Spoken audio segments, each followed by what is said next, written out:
胃が痛くて寝れない。で、翌日まっすぐ、病院、その組織を検査しますって、胃がんですと。仕事中に急にお腹が痛くなったんですね。もう本当にこう刺されたような痛みがしたので、すぐ入院してくださいと。肝臓がんの可能性が非常に高いですと。はい、それではがんの音スタートしていきたいと思います。今回はですね、キャンサーペアレンツさんとコラボという風な形で、キャンサーペアレンツさんの10周年の感謝の集いで実施させていただいているという形になります。特別バージョンになります。企画の紹介と言いますけれども、今回先ほどちょっとお伝えさせていただきました、10周年記念ということでですね、東京の会場で今回お送りをさせていただいております。今回 MC を務めます、がんの音代表理事の、岸田と申します。僕自身もですね、25歳と27歳の時に肺細胞腫瘍という、珍しいがんに罹患をいたしました。その経験から今、がんの音というですね、患者さんのインタビューなどを YouTube で発信しているという形となります。ここら辺スルスル言えるようになったのがちょっと成長したなということを思いますけれども、そんな中で、今回のゲストの紹介ですね、お二方に来ていただいております。お二人のですね、ちょっと、それぞれ、がんの経験をちょっとお話をお伺いしたいなということを思っております。まず一人目。はい。長江さんですね。長江さんのちょっと自己紹介をまずいただきたいなということを思いますが、長江さんお願いできますでしょうか？はい。はい。こんにちは、長江ひろみと申します。今42歳なんですけれども、喋ってたらすぐわかると思うんですけど、大阪人で、大阪出身なんですけれども、10年ほど前に東京に来まして、で、東京に来てから結構すぐ、胃がんということが分かって、2016年に東京来たんですけども、2017年33歳の時に、胃がんの告知を受けまして、それでこちらの病院で胃を全摘する手術、食道にも少しできてたので、食道を少しと胃を全摘して、その後、胃は、癌は全部取れたはずなんですけれども、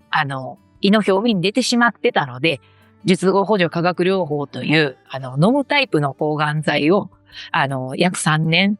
飲みまして、で、今の状態は寛解というような状態です。家族は4人家族です。はい、ありがとうございます。大阪出身のって言ったところでね、同郷ということで、はい、いろんな話をね、また今回させていただければということを思っております。まずちょっと長井さんのこのがんの経験についてちょっとだけ深掘りをさせていただければと思います。はい、まず胃がんのね、この胃食道接合部がんといったところが、どのような形で、ちょっと分かっていったのか、もう少し詳しくお話しいただけますでしょうか？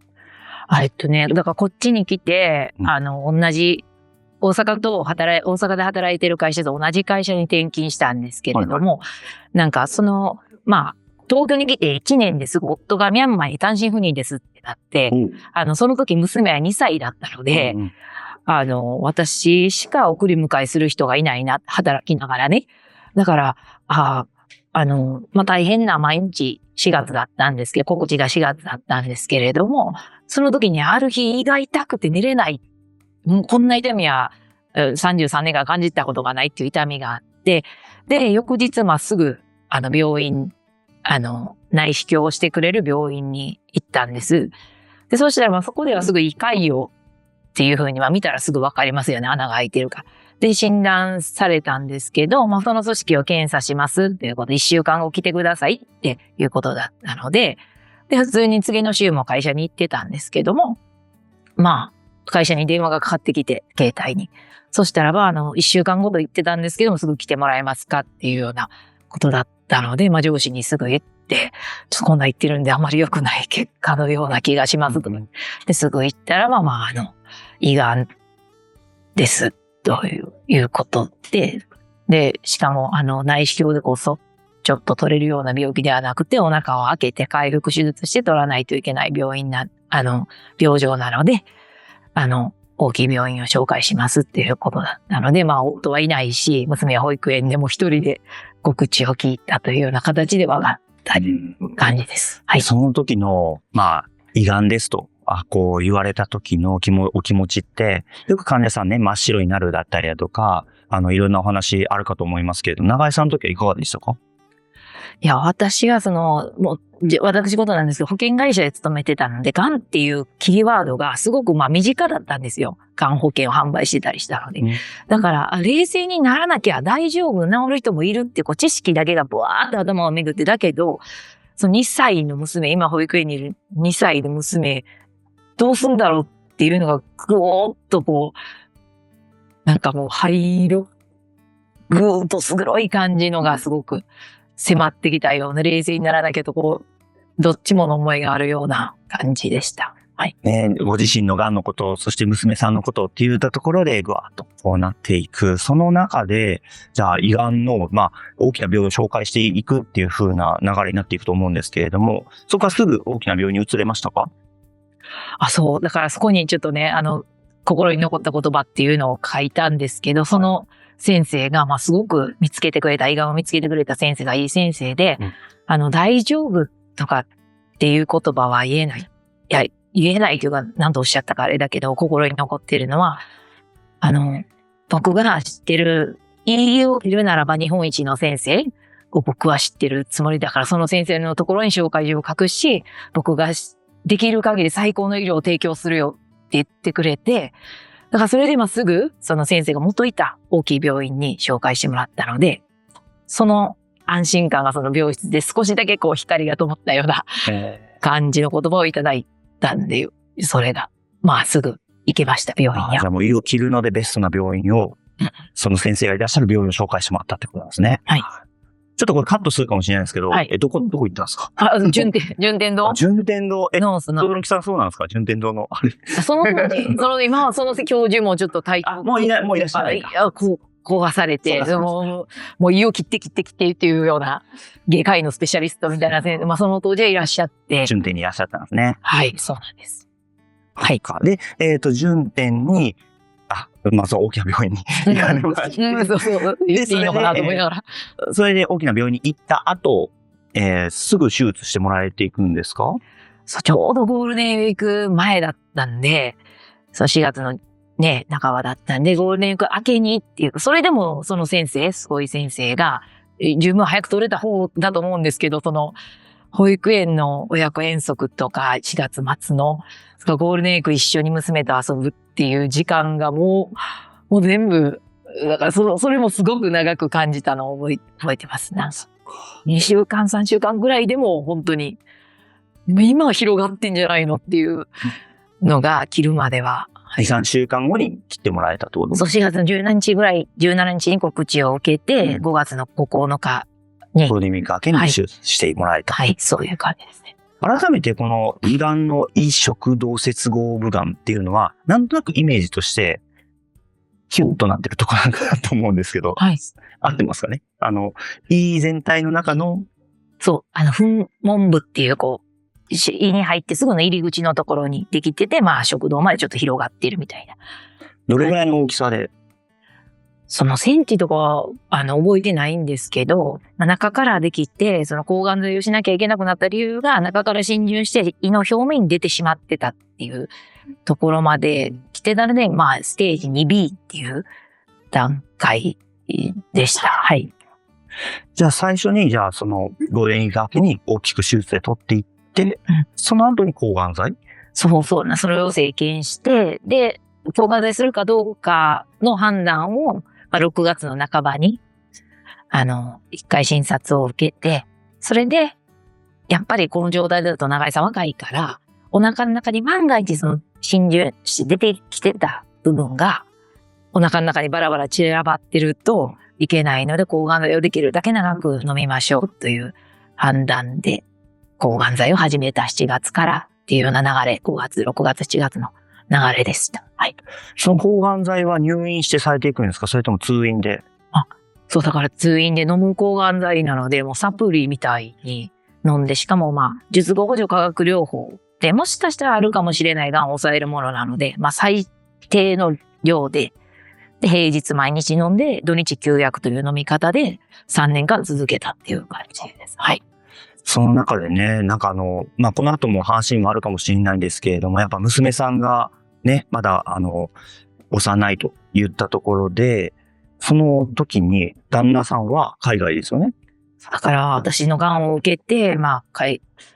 私は別の会社なんですけど、すごいいい会社で、もうそんなことなら帰ってきてと言って、6月くらいにも違う人が言ってくれて。旦那さんが日本に帰ってきてくれて、その海外の方には違う人がいてくれて。違う人が言ってくれて、なんとか家族3人でそこを耐え忍んでいくっていう、退院後はそういう生活が始まったっていう感じですね。はい。その中で、今ね、旦那さんと娘さん、息子さんっていう話も、息子さんは、その治療の後？ありがたいことに、だから、抗がん剤を3年終えて、で、依然的なので、もう10キロ以上痩せるんですね。で、抗がん剤もあるし、もう依然的だから今も後遺症があるんですけど、ずっとそれと戦いながら、生理も止まったりする中で、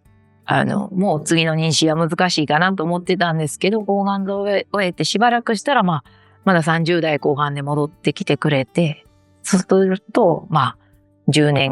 娘と10年空いて妊娠、出産を、今終えて息子は来月2歳になるという、ありがたい、本当に奇跡のような感じで、もう本当におかげさまでっていう、今に至ってます。はい。じゃあ、妊用性温存とか、そういう、ではなく自然に授かった。そうですね。だから、もちろんその33歳、2017年なんで、妊用性の話があって、その抗がん剤を始める前に6月、卵子を置いときますかっていうのが、順天堂なので婦人科ももちろんあるので、同じその胃を切ってくれたチームの先生からお話があったんですね。で、婦人科で話を聞いたんですけど、胃を切ってあまりにもボロボロの体だったので、ここに卵管に針を刺して、卵子を取って凍結かというのがどうしても、その時は考えられなくて、家族会議の結果、今の3人の命を守っていく、娘を守っていくのが一番じゃないかっていうことで、その時に卵子は凍結しないっていう選択を取ったんですね。私はもう抗がん剤始めるけど、もう、今だ、生きるのは今だ、みたいな感じで。なんで、卵子置いとかなかったんですけど、ありがたくこういう10年後が迎えられる、9年後か、迎えられてるとは今思ってなかった今に至っているという感じです。ね。はい。なので、その癌を、告知受けて、それを治療を終えて、その後に授かってっていう風な形でということですね。ありがとうございます。もう今は、じゃあ、考えと書いてくださってますけれども、病院にはもう、行かず終わり？いや、癌は、これが難しいところで、癌は毎年1年に1回検査してて、再発の心配なく、ね、来れてるんですけど、胃を全摘してるという後遺症がやっぱ毎晩あるんですね。例えば？逆流、もう全部、噴門部っていう胃が閉じる部分を全部貯金と切ってしまってる状態なので、食道と小腸を、小腸の間に食道を刺してる。刺してるといったような手術なんです。ルーアイ法って言って。で、それで消化はできるので、普通に食事はできるんですけれども、その消化液、小腸のきつい消化液が上がってくる。ですね。で、それでやっぱり16に負けて、ね、閉じてくれないから。寝て、もちろん枕を高くして毎日新幹線に寝るみたいなして寝てるんですけど、それでも寝返り打ったり、まだ授乳中だったりして、そうするともう上がってきたりとか、あとダンピングっていうのがあって、小腸にいきなり食べ物がなだれ込むので、血糖値が乱高下して、急にふっと日中倒れそうになることとか、そのダンピング症状と逆流って胃全摘の人はみんな知ってる言葉なんですけど、逆流とダンピングに主に悩まされて、数ヶ月に1回病院に行って、血液検査と、貧血になってしまうので。と、緩和の薬をもらいに行って、今も順天堂に数ヶ月に1回行ってるような状態なんですね。はい、状態です。はい。癌自体がもうなくなってもずっとね、その後遺症と付き合っているという風な永井さんですね。そうですね。はい、ありがとうございます。またね、ちょっとキャンサーペアレントさんとのつながりとかそういったところはこの後半の部分でちょっとまたお伺いをしていきたいなと思います。よろしくお願いします。はい、ありがとうございます。そしてもう一人のゲストですね。はい。めちゃくちゃ黒い志賀さん。はい。はい。ハワイ。こんにちは。どっか行ってたんですか？いや、どこも国内で。国内だけでございます。国内普通にアウトドアとかしてて、あ、そっか、こう水泳モルックってやつでやる。モルックっていうフィンランド発祥のスポーツなんですけど、木の棒を投げて木のピンを倒して、点数を競っていくっていうゲームがあるんですけど、それにちょっと今ハマってまして、大体土日は一日中外にいます。はい。それをやって。はい。だからめちゃくちゃ興味ですね。はい。そっか。はい。一応お肌の日焼け止めとか塗ってるんですけど、一切効かずみたいな感じで。はい。ねえ、そんな、めちゃくちゃ黒い、はい、志賀さんに、ちょっと自己紹介をいただいてもいいでしょうか。はい、志賀俊彦と言います。茨城県在住でございまして、50歳になります。私の病歴なんですけども、肝臓がんに、25歳の時にかかりまして、ちょうどもう人生の半分、がん患者という形で過ごしております。で、当時ですね、非常にちょっと危険な状態で、自覚症状のある状態で発覚しまして、ステージの方も4という形で、判定を受けまして、手術、あとは薬物療法ですとか、様々な治療を経まして、翌年、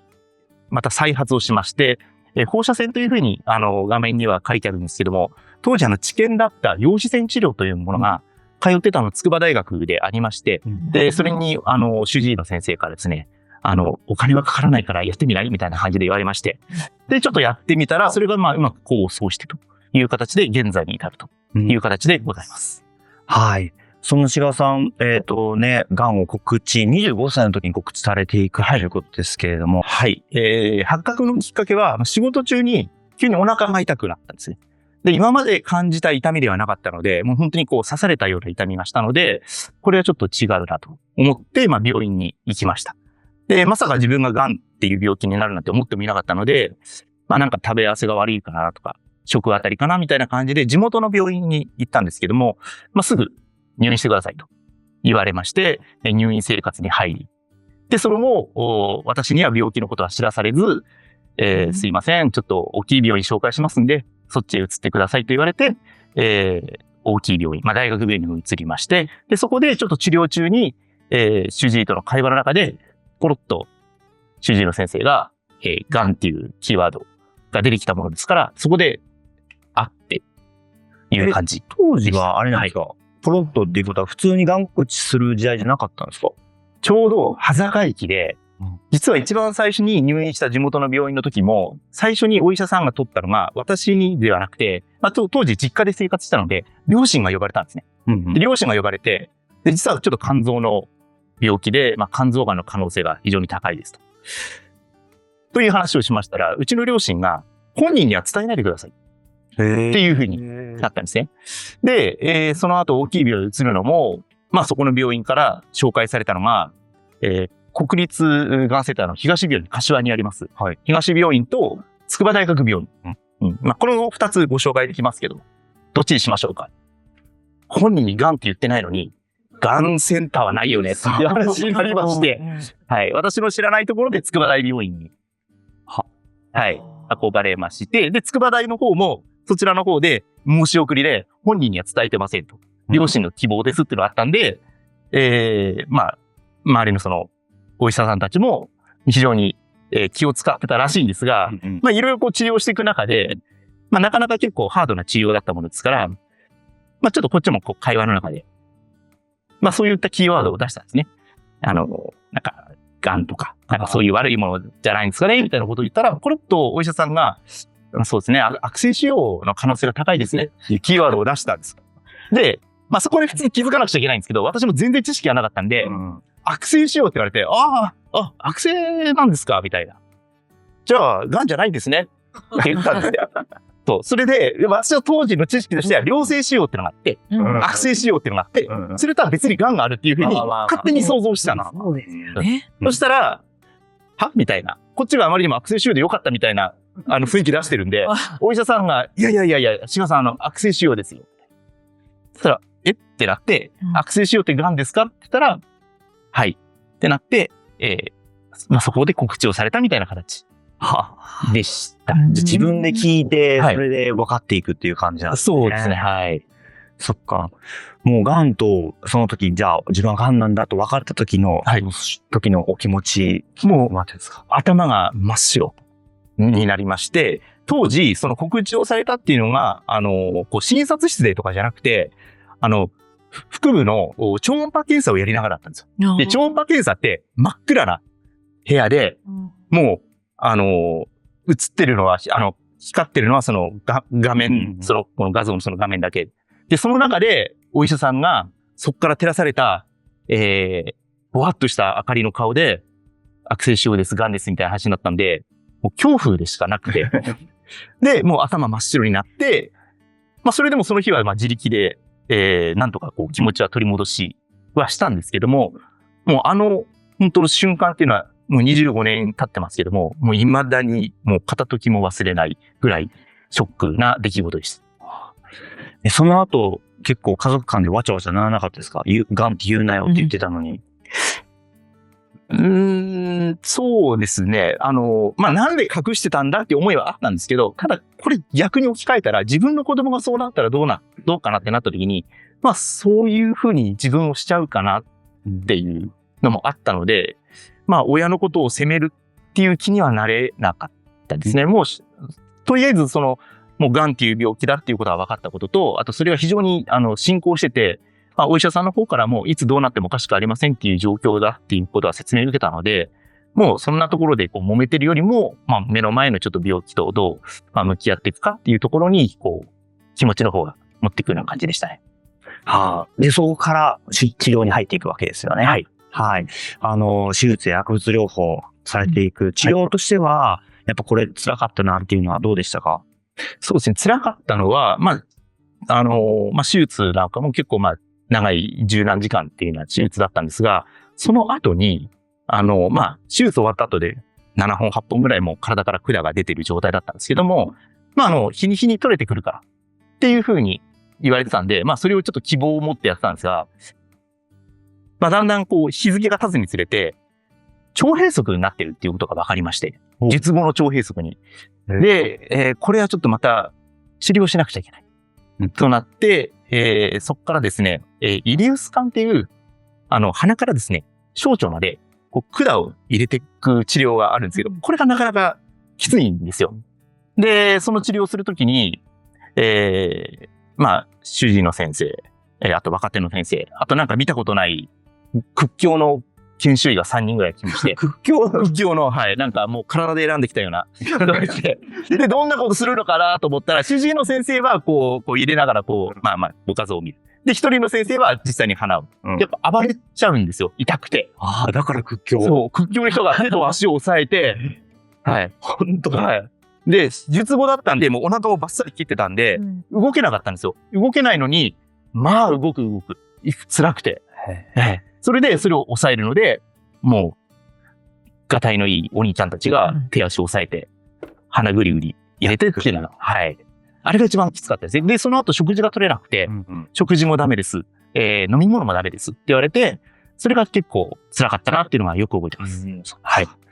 じゃあ、手術自体は肝臓どれぐらい切ったんですか？私の場合は、肝臓って切っても、また再生する能力があるんですよ。言われますよね。はい。で、まあ、人間として生きるギリギリっていうのがだいたい 70% って言われてまして、70% 切れると。30% 残しておけば、まあ、もちろん肝機能にもよりきりなんですけども。で、私の場合、肝機能は正常だったので、まあ、これはもう生きるだけ生きましょうみたいな形で、70%。全部。もう、バッサリ、はい、切りました。はい。結局、その 70% 切っても、今戻ってきてるんですか？戻ってきてます。ただ、元の大きさには戻らないんですけど、普通の人の大きさからすると、だいたい6割、7割ぐらいの大きさで、しかもちょっと歪な形ではあるんですけども、まあ、体ってすごいなっていうふうに思います。はい。で、そこからまあ、薬物療法でね、抗がん剤とかもされていったと思うんですけど、どれぐらいされたんですっけ？薬物療法自体は手術の前に行う感じですね。はい。で、薬物療法が効いて、ある程度腫瘍が、まあ、当時私見つかった大きさが、だいたい大人の頭ぐらいの大きさだったんですよ、癌が。ちょっと待って。大人の頭ぐらい。大人の頭ぐらいで、だいたい、それがこうやって、だいたい重さがだいたい3キロぐらいって言われて、だからちょっと、まあ、軽い妊娠ですよね。はい。はい。で、それが結構薬物が効いて、ある程度癌がキュッと小さくなったんで、じゃあ切っちゃえ。って切ったっていう形ですね。ごめんなさい。ちょっと頭のぐらいって言ったら、急速に大きくなった感じ？急速なんですよ。なので、私の場合は、大体肝臓があって、こう、肝炎を患って、それが肝硬変になって、肝臓がんになるっていうのがよくこう聞かれる話なんですけど、私の場合は別に肝炎を持っていなくて、で、肝機能も正常だったんです。ただ、やたら腫瘍マーカーだけ爆上がりしてたというような状況でしたね。はい。そっか。そして全部ね、70% 取り切って、そしてね、腸閉塞などなりつつも、ようやく退院していってですけど、再発したんですよね。そうですね。はい。翌年に、検査をこう、定期的に行ってたんですけども、やはり腫瘍マーカーだけこう上がってくる状況の中で、どこかしらに再発もしくは転移があるだろうという中で、様子を見ていきましたら、また肝臓の別のところに再発をしているってことが分かりまして、治療を行いましょうとなりました。残り 30% の中に。もう取れないじゃん。取れないんですよ。取れないので、ちょっとうちには、陽子線っていう、ちょっと、珍しい、これから、頑張っていこうっていう機会があるんですけど、今でしたら、試験でできます。試験できますよ、みたいな感じがあったので、で、それを勧められて、じゃあやってみますという話で、受けたという感じでございます。陽子線治療ってどれぐらいかけてやるものですか？私の場合は、これも若いからっていう理由なんですけども、もう、たくさんかけちゃい。言われまして。試験もっとちゃんと決められてますね。そのトータルでかける量ってのは同じなんですけど、それを、10日間、月火水木金でかけようやって、入院してたのは、2週間ですね。はい。で、土日は家に帰ってというような形で、平日に陽子線を受けてっていうような形で、はい、2週間治療しました。はい。ね、動画ご覧になって皆さんね、今もまた変わってるかもしれませんので、最新の情報はちゃんと主治医の方にね、聞いてもらえたらということを思います。今から25年前の話なので。そうですよ。はい。10年一昔ですから。二昔以上の前の話なんで、はい。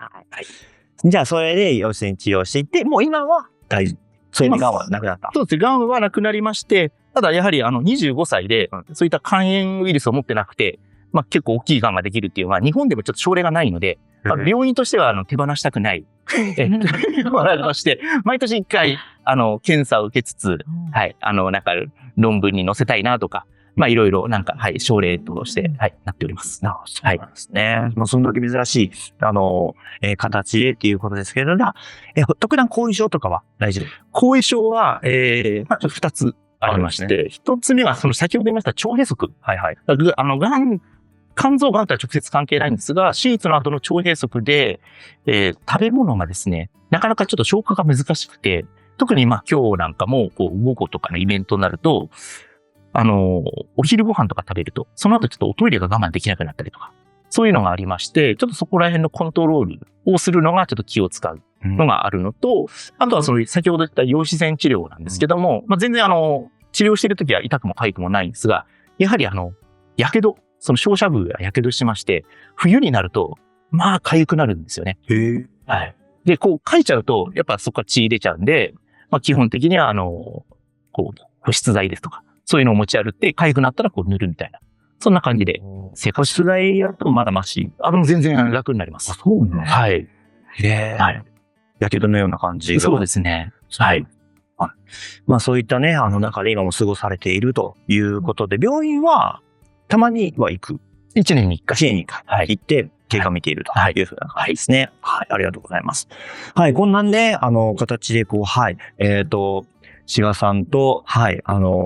こちらね、長江さんに来ていただいて、お話をこれからも聞いていくのですが、この中でね、これからどんなお話を後半していくのかと申し上げますと、この2つ、はい。CP を知ったきっかけと CP でのつながりと変化っていったところで、キャンサーペアレンツさんとのコラボでもございますので、キャンサーペアレンツにフォーカスして、ね、お話を聞いていければということを思っています。はい。そのキャンサーペアレンツさんをまずお二人が知ったきっかけを教えてほしいんですけれども、さっきね、打ち合わせした時に、長江さんとね、話してたら、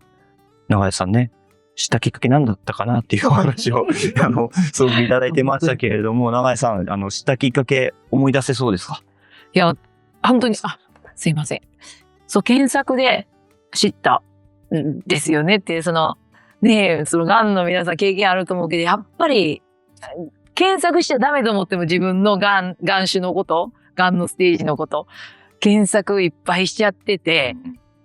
で、まあ、この人のブログ途中で止まってるみたいな自分の移植同説も部が同じ人とか見ると、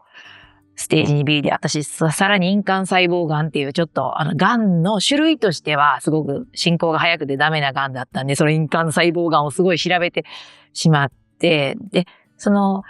検索してはいけない情報をいっぱい検索している中で、まあキャンサーペアレンツはやっぱりその2歳の娘を持つ自分にまさにっていうところだったんで、そこからまあ、いっぱいキャンサーペアレンツ内でいっぱい検索したのは覚えてます。2歳の子がいるとか、近場に住んでるとか、それで知ったという記憶があります。インターネットで検索してっていうことですね。そうです。だから今見てて2016年の4月にそれをグッチさん作ってくれてたから、2017年の4月に告知を受けた私が、その1年経った自分がね、って今思ってました。はい。ね、インターネットでね、今もいろいろね、検索して引っかかることも多いと思うんですけれど、まあ、そのね、時に、まあ、永井さんも検索されて見つけていったという方ですね。はい、まあ、またちょっとキャンサーペアレンツさんの中でのお話はね、これからまたお話聞いていきたいと思いますけれども、はい、一方、はい、志賀さんがキャンサーペアレンツさんを知ったきっかけ教えていただけますでしょうか。はい。はい。私が知ったきっかけはですね、コンビニで、仕事サボってちょっと立ち読み行ったんですけど、そしたらちょっと今日その雑誌を持ってきたんですが、10年前なんですけど、こちらの雑誌にですね、ちょうど2016年8月号ってなってるんですが、こちらにキャンサーペアレンツの西口さんの記事が載ってまして、で、ってすごい衝撃を受けまして。で、キャンサーペアレンツというのを活動されているということで、早速登録をしまして、で、ちょうどこの雑誌に出会ったのが8月だったんですけども、ちょうどその2週間後ぐらいに、ジャパンキャンサーフォーラムがあるっていう情報をつかみまして、ちょっと会いたいと思って、西口さんに会いに行ったのがきっかけでございます。あ、そうなんですか。はい。それまではキャンサーペアレンツさんも全く知らず。はい。知らなかったです。それいつ号でこれね、2016年の8月号。ああ、じゃあ16年、本当できた。そう、できたばっかとか、そう、できたばっかのやつですね。はい。はい。そういった時に、まあ、雑誌に取り上げてもらって、はい。それで知った。ちゃんと雑誌買ってくれたんですよね。買ったんですよ。立ち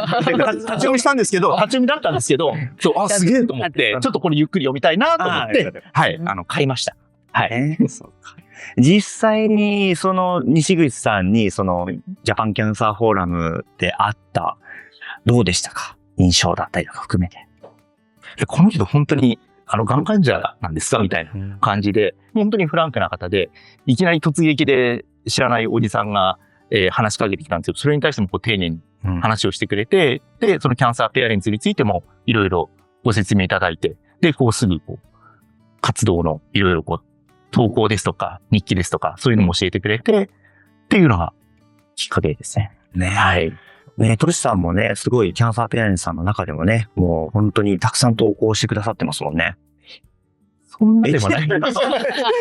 ちかっていうと宣伝系で、はいはい、こんなことをやりますよとか、どちらかというとそういう、賑やかしの方なので、はい。すごい投稿してるイメージが。はい。すいません。はい。このね、お二人がキャンサーペアレンツを知ったきっかけをお話しいただきました。もう皆さんもね、今日はキャンサーペアレンツさんのね、会員の方が数多くいらっしゃると思いますけれども、そんな中で、お二人がね、このキャンサーペアレンツさんでの感じたつながりだったりとか、それによってどう変化していったかとかね、いろいろ、様々なことがあったと思います。本当複数ね、二方にエピソードを出していただいておりますので、ちょっとね、そのエピソードを深掘りしていきたいなということを思います。キャンサーペアレンツさんの中でのつながりや変化っていったところで、まずは永井さん、いかがですか？何かつながっていったっていうケースであったりとか。いろいろありすぎてあれなんですけど、まさにみんなで作るっていう、そのフラットっていうのを、すごく、みんながみんなで持ってくれてる感じで、で、その行動っていう部分で、後遺症はしんどいものの、やっぱりね、キッシーさんもトッシーさんも同じですけど、自分が癌になんでなったのかなっていうのをすごく反芻して考える日々がありました。仕事も、こうやって胃を全摘したので、1年半の傷病休職を取っていたので、その1年半の間にいろいろこう考えることがあって、でも、私のできることって考えたときに、自分の体験、癌になって胃を切って抗がん剤をしてる中で、やっぱり、この2歳の娘が大きくなっていくのをずっと見れるのかなっていうのがもう本当にやっぱりずっと怖くて、大丈夫になってもまたすぐ怖くなって、っていう波をずっと繰り返してたんですね。で、その中で自分の精神を安定させるのに、自分は娘に手紙をずっと書いてたんです。保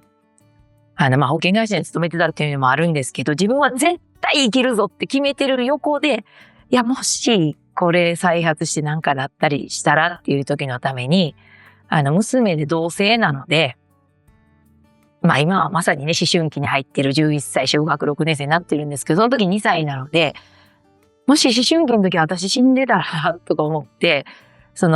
お友達とトラブルがあった時はね、ママはこう思うよとか、なんか好きな人ができた時はこうだよとか、なんか、ママが大切にしている言葉はね、これだよ。感謝と情熱とかって、なんか書いたりして、それを手術のその前の時からずっと書いて、自分がもし亡くなっても、それは娘が読めるような手紙を集めたノートみたいな形にしてて、で、それって自分が亡くなったら絶対に読んでほしいものだけど、でも元気であったとね、してもあなたを愛してるよとか、あなたはこれだけ大切に思ってるよっていうのを家族で伝えるっていうのはやっぱりものすごい大事だなって、こうやっていきなりこんなことを命の、崖っぷちに来たと思ってたから。なんで、そんな感じで自分の手紙を書くよっていうようなものを家族間で書けるような手紙っていうのを作ったんです。レターセットみたいな。で、そのイベントをキャンサーペアレンツの方が、私が投稿で広げてたか、どっちが先だったか忘れましたけど、コロナ禍にイベントを、レターセットを使ってみんなでしませんかっていうようなことをしていただいて、オンラインでつなげて、そうやって私のレターセットを前もって送って、親子で書いてもらうようなイベントをまず、レターセットを使ってやってくれたのがもう本当ありがたしって感じで、自分もおっしゃってたけど、自分がまず元気になったし、いろんな同じ思いを抱えてるママやパパたちと話せたっていう、そういうイベントがつながりや変化で自分が元気もらったことかなっていう形です。そのレターセットが、オンラインですけど、送られてきたそれを子供に向けて、メッセージを書いて、で、お子さんも書くの？そう、親子で一緒に、何を書いてもいいんですけど、私が元気になったきっかけは、未来を明るくイメージするっていうことなんで、子供にとっても明るい、子供こそあるじゃないですか、未来を。で、いっぱい何年後どうなってるみたいなのをレターセットに書くっていう、タイムカプセルみたいなものなんですけど、そんな形で未来を明るく描くっていうイベントでした。ああ、そうなんですね。結構、じゃあ皆さんも結構盛況だったんじゃないですか？イベントは。まだコロナで、オンラインなんで実際に会えてないけど、そういう。会えてないからこそね。そうですね。会えてないからこそそういうのが参加してくれた人もいるし、コロナが明けても、リアルでもできたりしたんで、本当にこの場があったからこそ、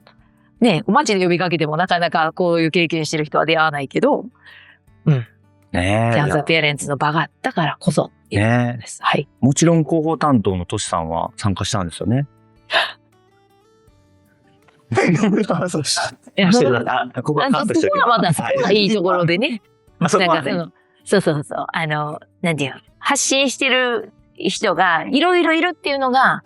本当に、拾ってるみたいだけど、本当に。めちゃくちゃフォローしてくれる。本当にそう。はい。これね、キャンサーペアレンツさんの中での手紙のね、書くというイベントも実施されたりだとか。トシさんは一方、はい。キャンサーペアレンツさんとつながっていかがでしたか？まず、その多くの仲間とつながれたっていうのが、非常に財産かなと思ってまして、本当キャンサーペアレンツで登録しなければ、こういったこの患者業界っていう業界に足を踏み入れることがなかったので。業界とかないですね。業界じゃないんですから。つながりのね。つながりが。はい。で、もちろん、旅立ってしまう仲間もいるんですけども、一応キャンサーペアレンツの中ではあっち支部へ移籍するっていうような表現をするんですが。あっち支部？はい。こっち支部。こっち。キャンサーペアレンツ、こっち支部。旅立った方はあっち支部。っていうふうに、言ってるんですけども、もちろんあっちの方へ移籍されてしまった方もたくさんいるんですけども、やはり最後まで、それぞれ皆さんいろいろご自身で発信されたりですとか、思いを伝えたりだとか、その生き方にすごく勉強になるなっていうのを感じる機会を多々いただくことがあるなっていうふうに感じております。そうですね。そのつながりの中で、本当たくさんの方とつながっていった中で、なんか印象的なこととかありましたか？そうですね。いくつかあるんですけども、今日何の話しようかなと思って、ちょっとスマホにメモをいくつか用意してたんですけども、やはりキャンサーペアレンツといえば、ママのバレッタっていう絵本を出版されたことがあるんですけども、実はその時に、出版記念パーティーというのを、コロナ前だったので結構な人数をご参加いただいて、大きく開催をしたんですね。で、私は一切関わってません、出版には。全くそこを僕たち気にしてな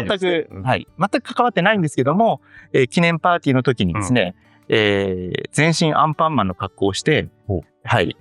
踊りを踊るっていう役を仰せつかりまして、さすが広報担当。広報担当として。ところが、それで、土浦のドンキでアンパンマンセットを買いまして、でアンパンマンの上ないんで、段ボールで丸く切って。そうなんですよ。ここしかないんで、ここを段ボールで作って、茨城から東京まで常磐線で運んで。車常磐線で運んで。で、たんですけど、で、結構やっぱキャンサーペアレンツのイベントなんで、親子連れで、ちっちゃい子とかたくさんいて、すごいキラキラ華やかなイベントで、音楽とか奏でながら。で、そこにアンパンマンの格好をした私行ったんですけども、子供たちが引くわで。そんな思い出が、ございます。聞いたんだ。大人たちはすごい喜んでくれたんですけども、子供たちは怖いって言ってました。この雰囲気どうしましょう？どうしましょう？あと、お願いします。疲労の。としさんとしては、子供たちが行かれたのがすごく印象的な話。すごいですよね。だから本当ママのバレッタもね、すごいいろんな人に手に取ってもらってね。そうですね。やっ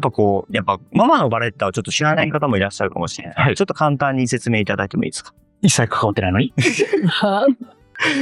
概略を説明しますと、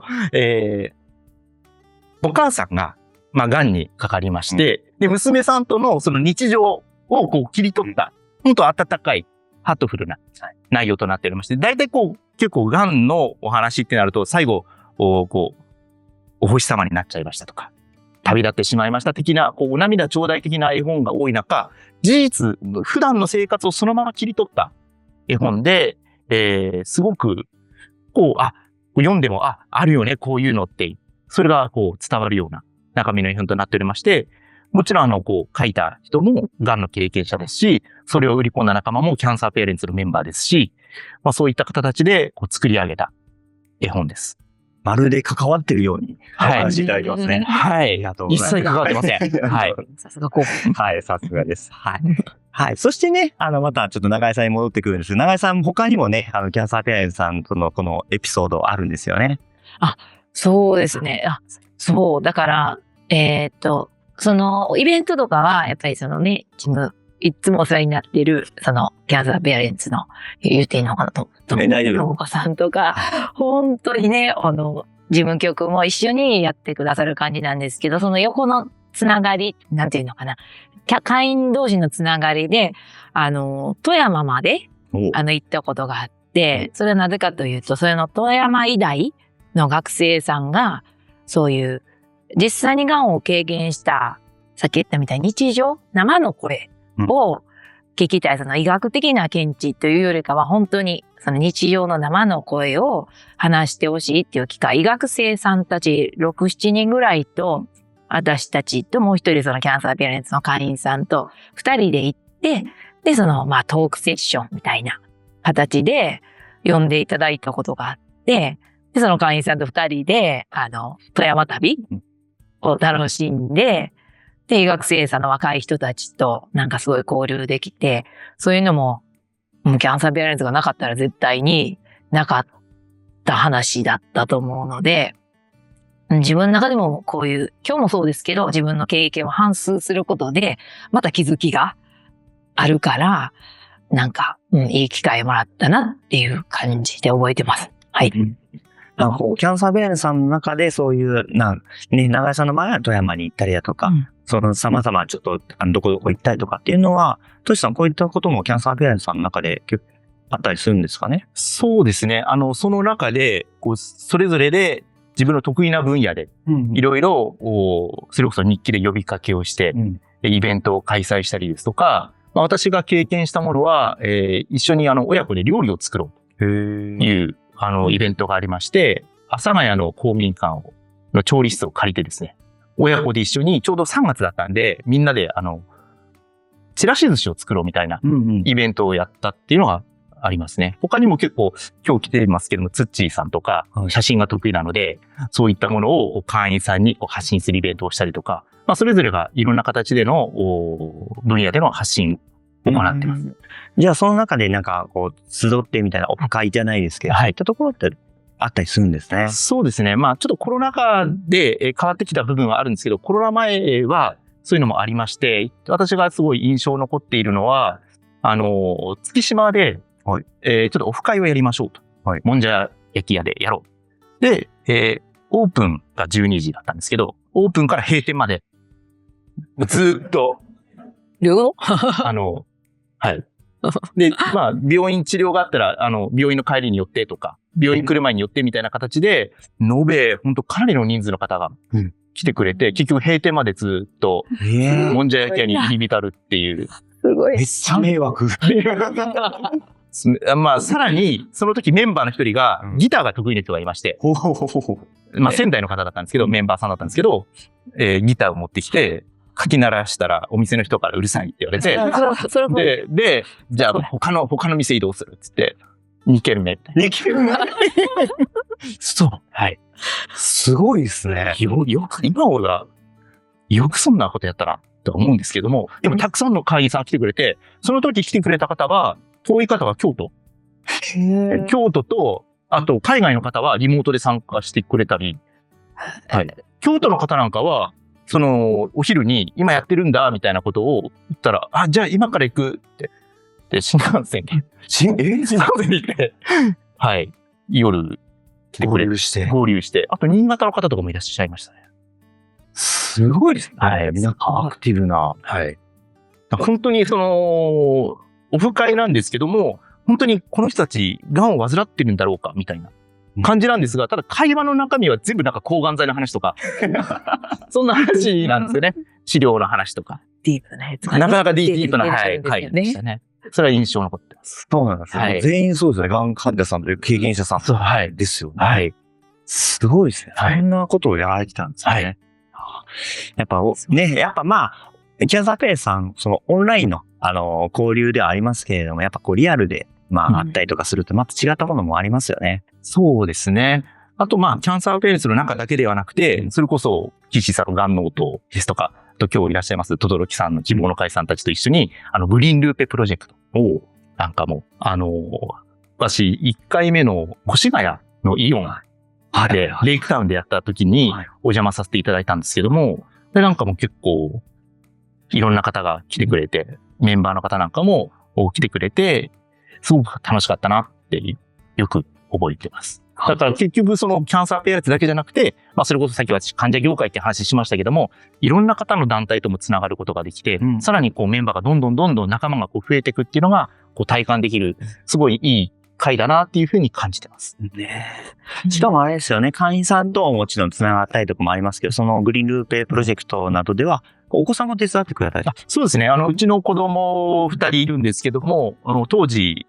小学生と幼稚園だったんですけども、まあ、手伝いに来てもらって、で、まあ、朝からずっと設営して、終わった後、じゃあみんなで打ち上げしようって言って、居酒屋行ったんですけども、グッチさんにうちの子供たちがやたら絡まれるってい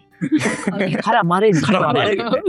酔っ払ったグッチさんに絡まれる。子供ね。はい。で、それを、こう、冷ややかな目で子供た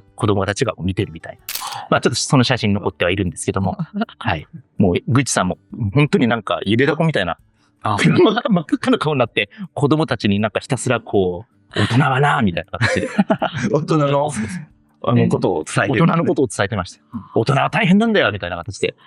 で、それをうちの子供たちが、はぁみたいな。はい。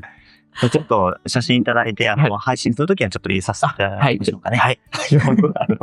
ございます。高いな。ね、そういう本当に、キャンサーペアレンツさんのね、仲間のつながりもそうですし、こう、イベントっていったところでね、それはもう、お二人にとっては、今のご自身にどうつながってるかっていうと、どうですか？そのキャンサーペアレンツさんでこう繋がったりとか、こう、交流したりだとかっていうのが、今の自分の意識とかっていうのは変わってきたりとかしてますかね、永井さん。さっき元気もらえるとかいろいろお話いただいてましたけど。そうですよね。だから、やっぱり自分が発信したことを誰か見てくれてる。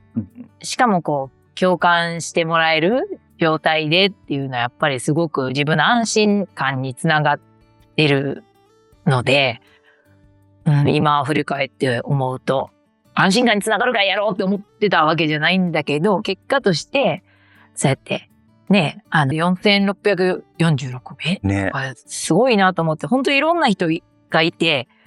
なんか、ね、なんか綺麗なこと言うわけじゃないけど、本当みんな違ってみんないいみたいな感じの空気が結構ね、あるなって思っててお会いしたら、だから、このちっちゃいこと発信してて、あれやなと思ったりしても、誰かが見てくれてたりとかしたら、やっぱり嬉しかったりするので、その安心になっている現在だと思います。その外部のその方もね、見てくださったりとか、いらっしゃったりとかしてっていうことあると思うんで、なんかキャンサーペアレンツさんの SNS のコミュニティの中はどんな渡りがあったりとかして、長江さん的にはどんな投稿されてるとかってどうですか？いや、私自身は本当に投稿もその多くしなくて、そのイベントの時に呼びかけしたりとかですけど、どうだろう。でもやっぱり、さっきね、ケッシさんおっしゃってた、忘れたんですけど、やっぱり若い患者っていない？いや、私は33歳になったんで、なんて言うんだろう、年配の患者さんしか、ね、リアルでは実際出会わない病院では、胃がんの患者さんって。だけど、そうやって検索機能とかもあるから、同じ全摘の仲間の人に、後々、ネット上でしか知らなかったけど、後々会えて、胃全摘のそのさっきの後遺症の辛さを分かち合えた時のも幸せって言ったら、なんかやっぱり分かってもらえるって、夫に言っても家族に言っても、やっぱり言い切ってる人にしか分からないことがあって、だからそういう、ね、何でしたっけ、いつも。いや、大丈夫です。そこのね、やっぱオンラインでそういう分かってくれるっていう、しかも同世代の人が多いっていうのもね、それを、しますよね。探せるっていうか、自然に出会うような場を作ってくれてるのがキャンサーペアレンツって本当にそう思います。はい。広報担当としてはいかがですか？どうですか？そう。仲間が増えるってのはすごいいいなと思ってまして、多分病気しなかったら仕事の仲間ぐらいしか知り合いいないで生活してたと思うんですよね。ただその癌っていうだけで、もう年齢も違う、性別も違う、その生活環境とかも全然背景違う人たちが、こんな簡単にこう繋がれるっていうのは、すごくこうありがたいなと思いますし、本当に自分が知りたい情報がつかめたりですとか、逆にその自分の経験が他の方に、少なからずとも、こう、いろいろ、こう、助言ではないですけど、こう影響を与えることができたり、なんかすごくこう、ウィンウィンの関係になれるのが、すごくいい、サイトだな、いいコミュニティ場だなっていうふうには感じてます。ウィンウィンにね、なっていってということですね。はい。そんなね、中でお二人がね、ちょっともうお時間にもなってきましたので、ちょっとはい、もう早いですけれども、このメッセージなどもね、こう、いただきたいなということを思っております。このメッセージは、キャンサーペアレンツさんの会員さん向けっていったところであったりとか、まだ入ってない方もね、多くいらっしゃると思いますので、そういった方に向けて、どちらでも、大丈夫ですので、ちょっとお二人に、メッセージをいただければと思いますが、ちょっとその前に、ガンノート知らない方もいらっしゃるかもしれないので、ガンノートの宣伝だけちょっと最後入れさせてください。ガンノートですね、患者さんのインタビューなどをユーモアを交えながら発信しているという形となります。ちょっとね、やっぱ医療情報は医療者の方に聞いたらいろいろ教えてくれるんですけど、それ以外の患者側の情報といったところをメインで発信しているというものになります。またですね、ちょっと、少し前にはなりますけれども、眼形記者のリアルな生活というですね、こういった、書籍も出ておりますので、もしよかったら見ていただければということ思います。オーディブルなどもあります。で、まだチャンネル登録をされてない方はですね、今日は皆さん帰るときにエレベーターの中でチャンネル登録して帰っていっていただければと。ごめんなさい。冗談ですね。はい。もしやってくれたら嬉しいなということを思いますし、高評価やコメントなどで応援してもらえたらと思っております。で、このね、今日、がんの経験者さんいっぱい来てくださっていると思うんですけれども、どうやったらがんノート出れるのっていうことに関しましては、ホームページに受付のフォームがありますので、受付のフォーム入れていただいたら、前にいらっしゃる、事務局のですね、この紺色の方が、メールをしてくださいますので、ぜひぜひ、またお待ちしておりますという中で、はい、最後お二人にメッセージいただきたいということ思います。はい。永井さんからちょっといただけますでしょうか。はい。今日は本当に貴重な機会を10周年でありがとうございました。そのキャンサーペアレンツさんと一緒にイベント、今年も本当にさせてもらって、自分のさっきの真っ黒、どす黒い告知の、9年前から、やっと今9年経って、で、でもその時から希望を捨てないというか、やっぱり皆さんそうだと思うんですけど、なんか、希望は絶対にどこかにあるっていうので、それは私娘がいたから、その希望をなんとか繋ぐぞ、いけるぞ、みたいな感じで生きてきたんですけど、そういう感じでもし、こういう場があるから、なっても心配じゃないし、心配だけど、一緒に心配してくれる仲間がいるっていうところが、はい。私も助けられてきたので、希望を持って一緒に行きましょうっていうのがメッセージ、今思うメッセージです。はい。ありがとうございます。はい。としさんいかがですか？はい。まずは今日、キャンサーペアレンツさんの10周年おめでとうございます。で、その回に私なんかが出ていいのかなっていう、非常にちょっとおこがましい部分もあるんですけども、メッセージとしましては、ほぼ私の言葉ではなく、キャンサーペアレンツさんの方でよくバンと前に出している言葉がありまして、つながりは力になるっていう言葉がありまして、これはもう本当にまさにその通りだと思いまして、もちろんその会員の中でもつながることで力になりますし、今、まさに一人でいる方にとっても、そのつながりが力になるっていうことをぜひ知ってもらって、で、決して一人で抱え込まない。みんなで乗り越えていく。そういうのがすごく生きていく上でも大事なんだなっていうふうに感じております。以上でございます。つながりは力になるというですね、本当キャンサーペアレンツさんのこのメインメッセージ、今日もね、皆さん少しでも感じていただけたんではないでしょうか。はい、またね、キャンサーペアレンツさんが今回10周年ですけれども、20周年、30周年ね、ぐっちさんも言ってましたよね。50年、100年って言ってましたから、そういったつながってね、みんながいけるような、そんな、